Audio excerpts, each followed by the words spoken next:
The company my wife and I had built, a well-known success story, suddenly created a research and development division too, out of thin air. Then, my wife told me to hand over my life's work to them. I refused flatly. In response, at the new product launch, she and her college flame framed me, painting me as a monster who steals the work of others. What she didn't know was that the moment she asked me to sign away my research, I'd already lost all trust in her. When the whole thing blew up in her face, Claire begged me for mercy. I gave her a choice: save herself or personally send her old boyfriend to prison for life. One of the calls went straight to voicemail. Furious, I kicked open the door to the CEO's office. But Claire wasn't there. Instead, a strange man was sitting nonchalantly in her chair, scrolling through a phone. He looked up at me, a smug, mocking glint in his eyes, like he was sizing up a loser. And the phone in his hand, the same phone my wife, Claire, had just used to demand I transfer my intellectual property, was being handled with casual intimacy. The familiar, custom phone case was like a knife twisting in my brain, clearing the fog of confusion I'd been in since the announcement. Suddenly, everything clicked into place. My wife, Claire, was obsessively private. Not even I, her husband, was allowed to touch her phone. When I questioned it, she said, "Even married couples need their personal space, Ethan. I don't go through your phone, do I?" I respected that. I trusted her. I never asked again. But now, that same sacred object was being toyed with by another man. My face was a thundercloud of rage, which only seemed to make the man smirk wider. As if reading my mind, he deliberately angled the screen toward me. It was a text thread filled with long paragraphs I'd sent, to which Claire had only offered short, one-word replies. It was our chat history. The endless stream of thoughts and ideas I'd shared with my wife now felt like a torrent of humiliation, threatening to drown what was left of my sanity. Just as I clenched my fists, ready to beat this guy to a pulp, the door to the private soot opened.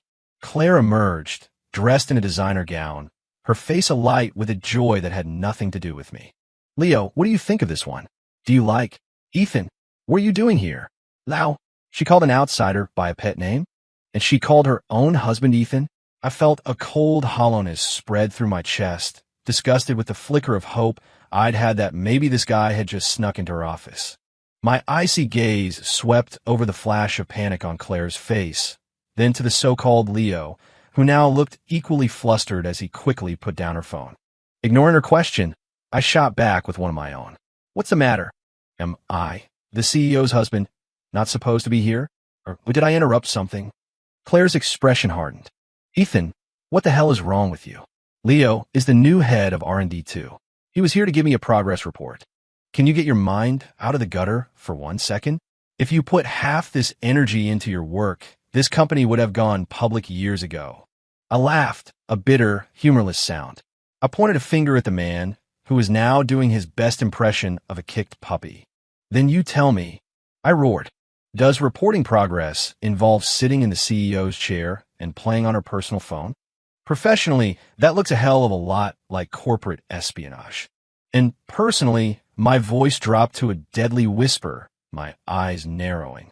"Claire, have you forgotten that even I'm not allowed to look at that phone?" The pretty boy, Leo, finally seemed to realize he was still holding the evidence. He fumbled to put it back on the desk, his voice shaking as he offered a lame excuse. "Claire, I spilled a drop of water on it. I was just trying to wipe it off when Mr. Vance walked in. It was an accident." I sneered. "Oh, really? Were you drinking from thin air? There isn't a single glass on this desk. What the hell were you drinking?" Ethan, Claire, who had seemed slightly guilty a moment before, couldn't stand seeing her darling Leo look so pathetic. "Are you insane?" she snapped, cutting off my next insult. "He was just helping me. As my husband, the least you could do is say thank you, not act like some uncultured thug. He only misspoke because you scared him. And you," she said, turning to Leo. Her intention was clearly to scold them both and smooth it over, but seeing his puppy dog eyes, her tone softened instantly. "Don't do it again. That's all. Jesus Christ." She thought a simple, "don't do it again" was going to fix this. Sensing this wasn't enough, she rounded on me again. "You know, a dirty mind sees everything as dirty. Have you lost even the most basic trust we're supposed to have as a couple? If you want a divorce, just say it. Stop with these constant accusations. I can't live like this anymore. This time I really laughed. Out loud. Claire looked confused. What's so funny? My smile vanished. I stared directly into her uncertain eyes, my voice chillingly calm. Claire, if I didn't have absolute trust in you, this guy would have never had the chance to be standing here. You know me, and you never would have had the chance to create your little R&D Division 2 in the first place. She froze, unable to find a single word to argue. In our 7 years of marriage, I had not only taken care of her every need, but had also poured my soul into the research, leaving the entire company for her to manage without question. As my wife and as the CEO, she knew better than anyone the depth of the trust one had placed in her. That must be why she had the gall to be so blatant, knowing full well I don't tolerate betrayal. And it's why I was only finding out now, after she'd already brought her boy toy into our company to shove in my face. I had no desire to continue the conversation. The reality was clear, and my disappointment was absolute. Don't say another word, I said, turning to leave. Get this guy out of here. Now. And dissolve that sham of a second R&D division. I'm not going to say it again. I thought that would be the end of it, that she would see my resolve and stop playing games. But the pretty boy wouldn't let it go. He grabbed Claire's arm, whining her name, Claire, in that cloyingly familiar way. Whatever hesitation, she had vanished. She squared her shoulders. No, R&D 2 is essential. I sent Leo overseas to study for years. His technical skills are just as good as yours. The company is about to go public. Without internal competition, investors will think we have limited potential. Ethan, you're a founder too. Be reasonable.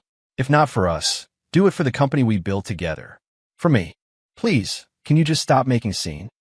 I stopped at the door, turning my head to give her a cold, sideways glare. Claire, have I been too good to you? Are you telling me you've been involved with him for years? Or are you telling me that in this day and age, raw talent doesn't matter anymore? That we need some bullshit internal rivalry to boost our potential? By that logic, we should set up 100 R&D divisions and forget about actual innovation. Right now, just talking to you makes me sick. Claire, in my eyes, you're now nothing more than a wife in a strategic partnership. If it weren't for the company's bottom line, do you really think you'd still have the right to sit in that office as CEO? The board was filled with sharks who only cared about profits. Claire's business acumen was undeniable, but there were plenty of business prodigies in the country. My talent, however, the kind that gets you headhunted by DARPA, was rare. If a divorce wouldn't cause catastrophic losses for the company right before the IPO, she'd be out on the street already. Claire stared at my retreating back in disbelief, unable to process the words strategic partnership coming from my mouth. A montage of our life together, dating, marriage, building our dream, flashed through her mind. She couldn't understand how the man who, despite his cool demeanor, had always cherished and protected her, could suddenly become such a cold-hearted stranger. Leo finally sensed the gravity of the situation. He steadied Claire, who was swaying, hit by the brutal reality. Claire, how could Ethan say that to you? This is all my fault. Maybe I should just leave. As long as you're okay, I don't care what happens to me. Claire's eyes reddened. She looked at the man she had once left behind. Leo, you're the only one who's good to me. Everyone says I only got where I am because of Ethan, but he never acknowledges how much I've sacrificed. He has no idea how much it hurts to hear that, she sobbed. His unease confirmed, Leo grew more anxious. But what if he really does it? What if he kicks you out of the company? No, I have to go talk to him. Explain everything. He can do whatever he wants to me, but I can't let you get hurt. Claire quickly grabbed Leo as he made a show of going after me. Her expression turned to ice. Don't go to him. Trust me. In a few days, everything he relies on will be gone. He'll be the one getting thrown out. Hearing this, Leo finally breathed a sigh of relief. Lost in her own thoughts, Claire didn't see the sinister glint that flashed in his eyes. Back in the lab, one question kept circling in my mind. Has Claire lost her mind? Would a sharp, successful executive really be stupid enough to openly antagonize me, the company's main artery? Or had her 7 years at the helm given her the confidence to make a clean break? A jolt of alarm went through me. I pulled out my phone, found a number my father had left me before he died, and dialed. I was supposed to be the heir to the Vance family fortune back in Ohio, but after a series of bad investments, the empire collapsed. Before my parents jumped from that bridge, they left me with not only a mountain of debt, but also a network of very discreet, very effective contacts. That network was one of the main reasons I was drawn to Claire's business savvy in the first place, and why our company had grown from nothing into a multi-billion-dollar enterprise, even with my debt hanging over us. I'd already lost love. I couldn't afford to lose my money too. With a valuation in the billions before the IPO, we were looking at a market cap of over $100 billion afterward. I had to be prepared. Half an hour later, I was staring at a dossier, scoffing at my own naivety. Claire came from a modest background. Leo was her childhood sweetheart. They had planned to get married right after college. But reality hit hard. Claire was a top student and got into MIT. Leo only made it into a state school. After 2 years of a long-distance relationship, Claire started dating me, already a rising star in the tech world. So, she had betrayed Leo first, and now she was betraying me to get back with him? My mind replayed scenes from our past. Had she ever loved me at all? I thought of my parents who had died together. I thought of the foolish young man I used to be, who once believed in that kind of epic love. Has that kind of ride-or-die loyalty become a thing of the past? Claire, I muttered to the empty room. You want to rekindle an old flame, do you? Let's see who you choose when you have to make a real choice again. Yourself or Leo. I flipped through the file. It detailed Claire's recent payments to a PR firm specializing in online smear campaigns. My heart was a block of ice. I felt nothing. But when I got to the part about Leo being secretly married for 7 years to a woman he supposedly adored, my eye twitched. To make sure my plan was airtight, I had one of my contacts discreetly leak Leo's location in Austin to his wife. The response was unexpected. Nothing. She didn't care. Now, that was interesting. A pointless 7-year secret marriage? What was Leo's endgame? Whatever. I just crushed them both when the time came. It didn't matter what his plan was. For the next few days, I locked myself in the lab, putting the finishing touches on the new product. My assistant, Megan Ross, had been assigned to me by Claire a year ago. Her job was to document my experiments and handle procurement for lab materials. A year ago was also when I'd started developing the cutting-edge product that would pave the way for our IPO. With my level of talent, the product I'd spent a year creating was, without exaggeration, at least 2 decades ahead of anything else on the market. Once launched, it wouldn't just cement my status as an industry titan. It would cause the company's stock to explode. We were conservatively looking at a valuation in the tens of billions on day one. But clearly, that wasn't what Claire wanted. It wasn't that she didn't want the money. She just didn't want me, Ethan Vance, to be the man standing beside her at the top. Mr. Vance, Claire wants to know if the new product will be ready for the launch event the day after tomorrow, Megan asked. I looked up, a faint, knowing smile on my face as I watched her try to maintain her composure. I didn't answer her question directly. Megan, you seem a little on edge lately. Everything okay?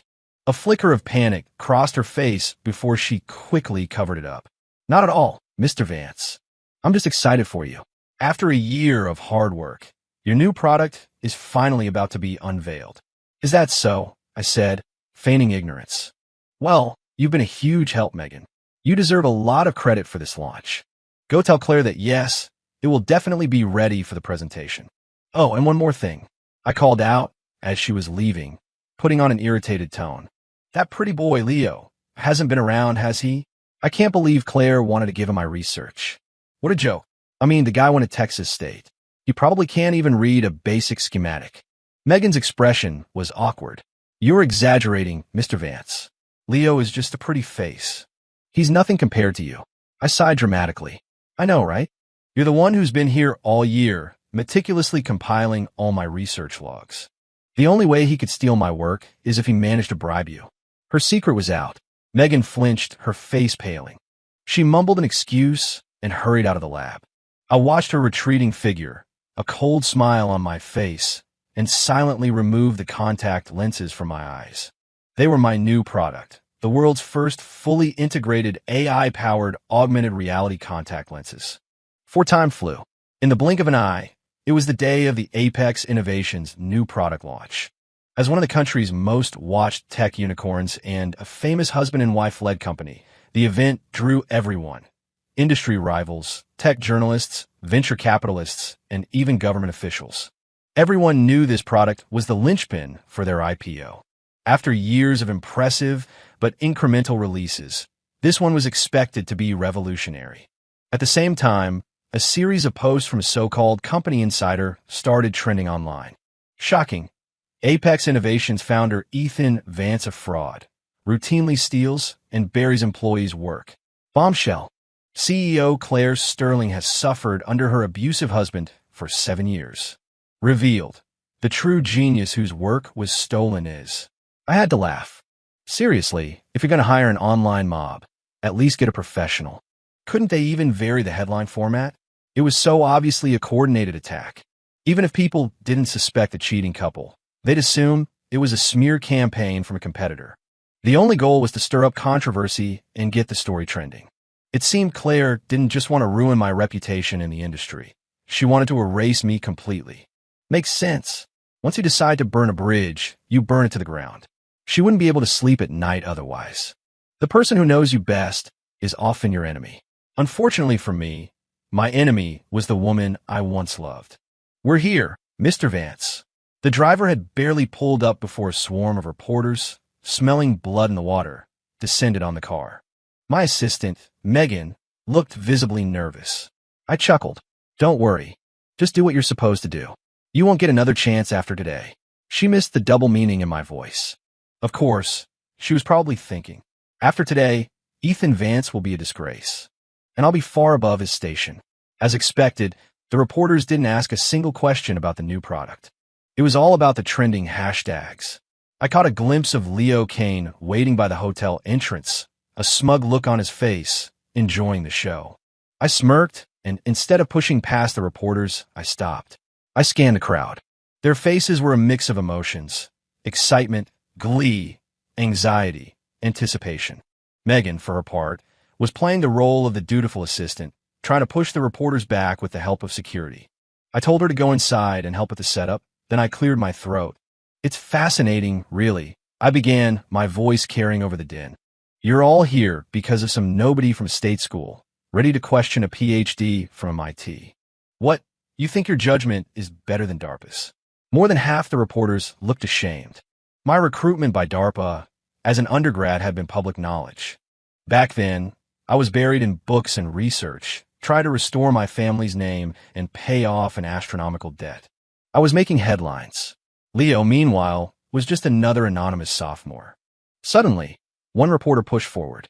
Mr. Vance, your wife, Claire Sterling, is also a brilliant mind with a doctorate. Apex Innovations was co-founded by both of you, yet you've allowed the narrative that she rode your coattails to flourish. Is it true that to men like you, even a woman of her intellect is nothing more than a tool for fame and fortune? What's your response to that?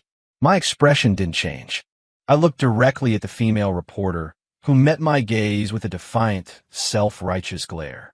Please answer the question, she demanded. I let out a short, sharp laugh. As a journalist, you have a funny relationship with the facts. Is Apex known as a husband and wife powerhouse, or as one person carrying the other? You seem willing to risk your entire career on a lie. I was looking for the source of these rumors. Thanks for turning yourself in. The reporter froze. She knew the public perception, of course, but she was being paid to paint me as an enemy of female empowerment. She opened her mouth to argue, but a crisp, female AI voice suddenly echoed around us, seemingly from nowhere. Visual evidence acquired and transmitted to Austin PD. Officers have been dispatched and are en route. I grinned, staring at the now pale reporter. Tell me, I said conversationally, when the police investigate the source of these libelous claims, what do you think they'll find? Say a digital money trail? She completely panicked, stumbling on her feet. Slander on its own could be argued away, but with bank records, it was an open and shut case. Deleting them wouldn't help. The police cybercrimes unit was not incompetent. The other reporters, however, lit up. They finally remembered why they were really here. A flurry of questions erupted. Was that the new product? Where was it? I made a sweeping gesture toward the entrance. Ladies and gentlemen, for the full story, please join me inside at the press conference. It's hot out here, and if I have to give you the whole presentation now, I'll have to buy you all drinks. Haha, a man of your stature is worried about a bar tab? someone shouted. Of course, I shot back. You think I'd serve you the cheap stuff? The conference hall was packed. Claire stood near the stage, her expression cool and composed, doing final checks. Her eyes kept darting toward the entrance, searching for a sign of my panic. When she saw me walk in, as confident and unfazed as ever, her own confidence faltered for a split second before she masked it, stepping down from the stage to play the part of the supportive wife. 5. Welcome, everyone, to the latest product launch from Apex Innovations. Apex, the pinnacle of innovation. I'm Claire Sterling, CEO of Apex. And now, to not keep you in suspense any longer, I'll hand it over to my husband, the General Manager and Head of Research and Development for Apex Innovations, Ethan Vance, who will personally introduce our revolutionary new product, the AI-powered augmented reality contact lens. All eyes turned to me. I was just about to stand up from my front row seat when the doors to the conference hall burst open. Wait! The entire room turned toward the commotion. My eyes, however, went straight to Claire on the stage. She was looking right back at me. Her expression was a complex mix of coldness, resolve, and a strange sort of pity. She acted as if she had nothing to do with it. She didn't stop him, nor did she support him. She simply walked off the stage, not to the empty seat beside me, but to a shadowy corner of the room where her face was hidden from view. Leo Kane, his clothes artfully torn, looking like a victim from a tragic play, pointed a trembling finger at me from across the room and screamed, "Ethan Vance, you're a thief." His voice cracked, as if on the verge of a complete breakdown. Why would you do this to me? Wasn't it enough to steal the woman I love? You had to steal my work my entire life too? The room erupted. All heads swiveled back to me, the monster from Leo's tale. But it was clear few people believed him. My track record was too strong. I just sat there, arms crossed, watching the show like a spectator. Leo seemed thrown off by my calm demeanor. He had expected me to unravel. He prepared to continue his performance. But someone near him spoke up in disgust. Who the hell are you? You think you can just slander Ethan Vance? The man was recruited by DARPA as a sophomore. Who are you? Get out of here and stop wasting our time. Yeah, if you want your 15 minutes of fame, go somewhere else. The nerve of some people, another added. The city official in the front row frowned and leaned over to me. Ethan, what's going on? How did someone like this get into a secure event? I smiled reassuringly. Don't worry, Mayor. Normally, he wouldn't. But we seem to have a traitor on the inside. This company, a potential $100 billion enterprise, was a major jewel in the city's crown. Taking me down would be a disaster for them. And even if I did nothing, that couple's future was already looking bleak. Leo argued back, his talking points clearly fed to him by my dear wife, Claire. You're all in on it together. The real innovators are being silenced by people like you. You're parasites on society. He dramatically pulled a flash drive from his pocket, holding it up for the reporter's cameras. This contains all of my research from the past year. Every single step, from the initial concept to the final execution, is documented right here. For a year, Ethan Vance forced me to work day and night, while our CEO, Claire Sterling, worked herself to the bone to prepare for the IPO. And him, the so-called tech prodigy, he spent his days in the lab, flirting with women and doing nothing. All he had to do was wait for me to finish, then stand up and claim he worked so hard for a year, and you'd all believe him. Is there any justice in the world? Is there any law? Are true geniuses like me doomed to be ghostwriters for the rich and powerful, never to see the light of day? Leo held the flash drive high, his voice filled with righteous fury. He was so convincing that many in the audience began to waver, their eyes darting between me and the shadowy corner where Claire was watching me intently. The room fell silent, waiting for my defense. Instead, I chuckled softly and turned toward the shadows. My dear wife, someone is slandering your husband. Don't you have anything to say? Claire couldn't understand my composure.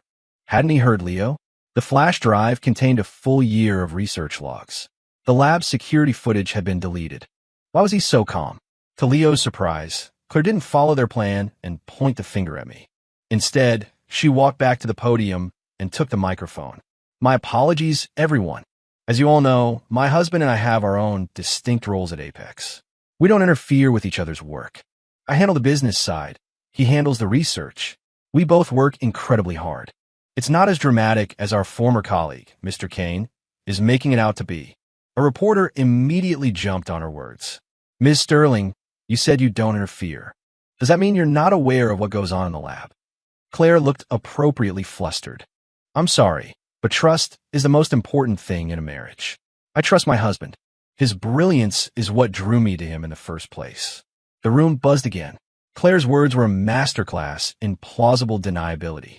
She was essentially saying she had no idea what happened in the lab, leaving open the possibility that I did steal the research. Journalists, always chasing the juiciest story, knew which way the wind was blowing. A reporter turned to me hesitantly. Mr. Vance? I motioned for security to bring Leo to the stage while I remained in the audience. He showed no signs of panic, his face a mask of confidence. Clearly, this was their plan B. Claire frowned, a knot of anxiety tightening in her stomach. She was about to call me up to the stage, but I spoke into a handheld mic from where I stood, smiling at the two of them. Childhood sweethearts, a love for the ages. It's a real shame when someone betrays a love like that.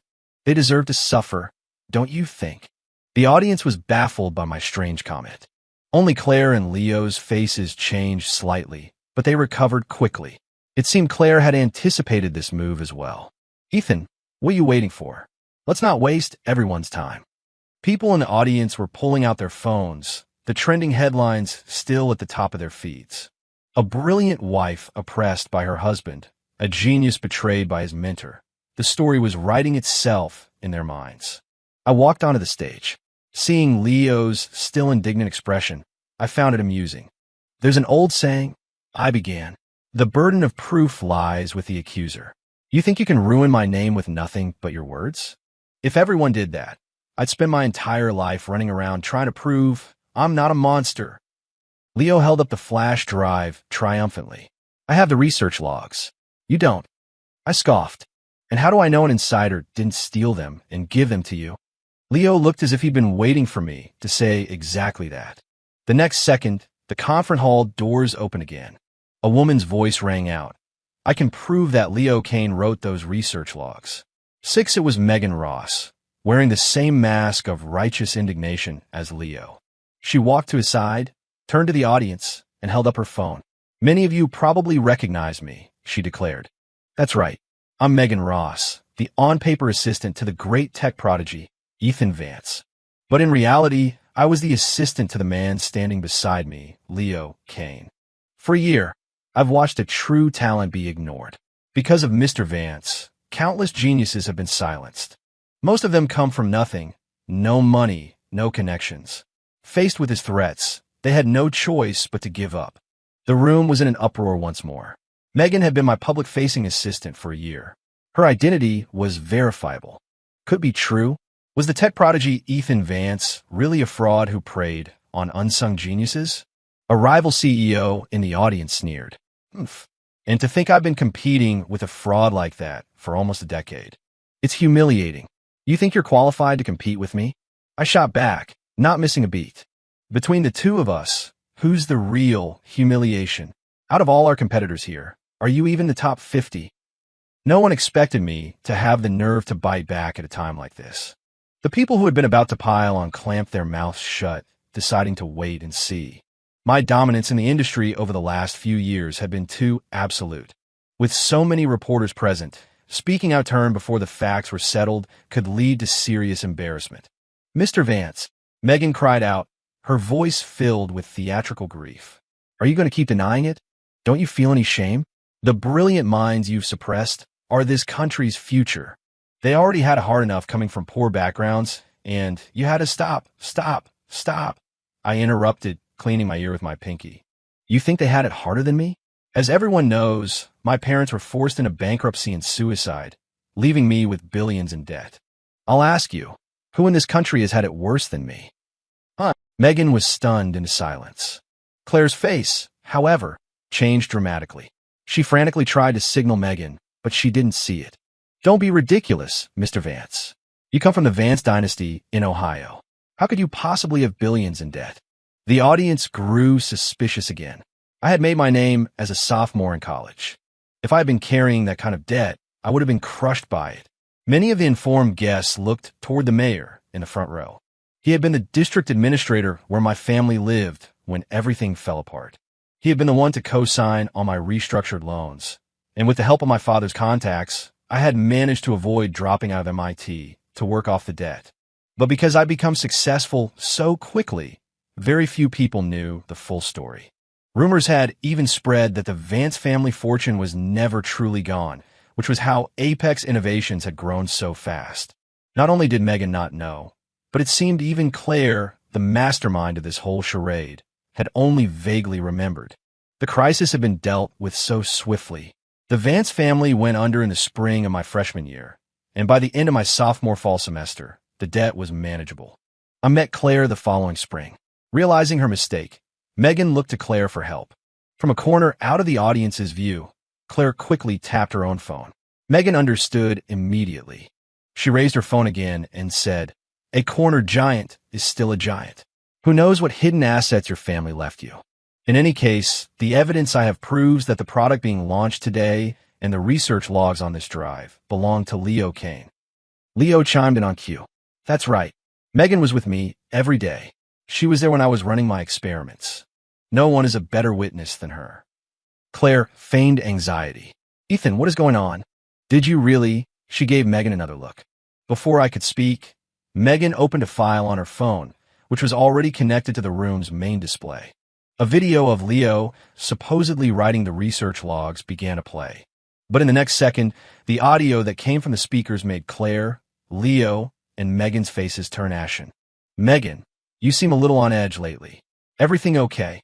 "Not at all, Mr. Vance. I'm just excited for you. After a year of hard work, your new product is finally about to be unveiled. That pretty boy Leo hasn't been around, has he? I can't believe Claire wanted to give him my research. What a joke. I mean, the guy went to Texas State. He probably can't even read a basic schematic." "You're exaggerating, Mr. Vance. Leo is just a pretty face. He's nothing compared to you." "I know, right? You're the one who's been here all year, meticulously compiling all my research logs.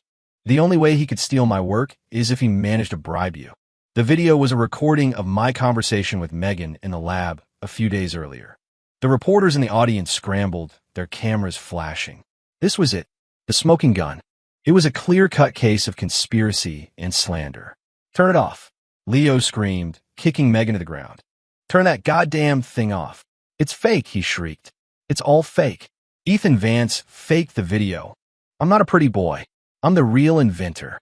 Seeing the looks of disgust on everyone's faces, Leo pointed a shaking finger at me. "It was you. It had to be you. You knew all along, didn't you? Why didn't you say something sooner? You and Claire were married for 7 years.